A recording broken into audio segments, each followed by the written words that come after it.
Hi అండి, hello, welcome to my channel. Friends, చూస్తున్నారు కదా, ఈ బుక్ చూడంగానే మీకు ఖచ్చితంగా అర్థమై ఉంటుంది ఇది ఎప్పుడు పురాతన కాలం నాటి బుక్ అనేసి. అవునండి, నిజమే. ఇది వచ్చేసి 1991లో మా మదర్ టైలరింగ్ నేర్చుకున్నప్పుడు బుక్ అనమాట. ఇది వచ్చేసి ఈరోజు మామూలుగా వెతుకుతూ ఉంటే ఈ బుక్ దొరికింది. దీనిపైన చూస్తున్నారు కదా, దానిపైన ఉన్న ₹1 నోట్. ఆ రోజు అమ్మ ఎందుకో తెలియకుండానే ఆ ₹1 నోట్ దాంట్లో బయట అట్ట వేసింది. దానిపైన వచ్చేసి 1989 అని ఉంది. చూస్తున్నారు కదా, బుక్ మొత్తం ఇలా ఆర్ట్స్ అయితే చక్కగా వేసున్నాయి. అక్కడక్కడ మిడిల్లో కొన్ని పేపర్స్ అయితే పోయి ఉన్నాయండి.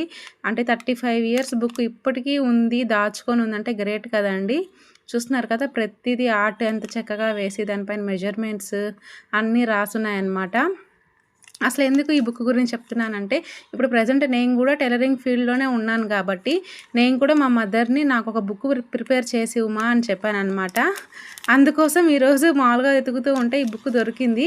నేను కూడా ఇప్పుడు ప్రజెంట్ ఇలాగే బుక్ అనేది ఒకటి ప్రిపేర్ చేసుకుంటూ ఉన్నాను. మా అమ్మ బుక్ దొరకడం చాలా హ్యాపీగా అనిపించింది. అది కూడా 35 ఇయర్స్ బ్యాక్ బుక్. చూస్తున్నారు కదా, పైన ₹1 నోట్ చెప్పాను కదా, 1989 అని ఉంది దానిపైన వచ్చేసి.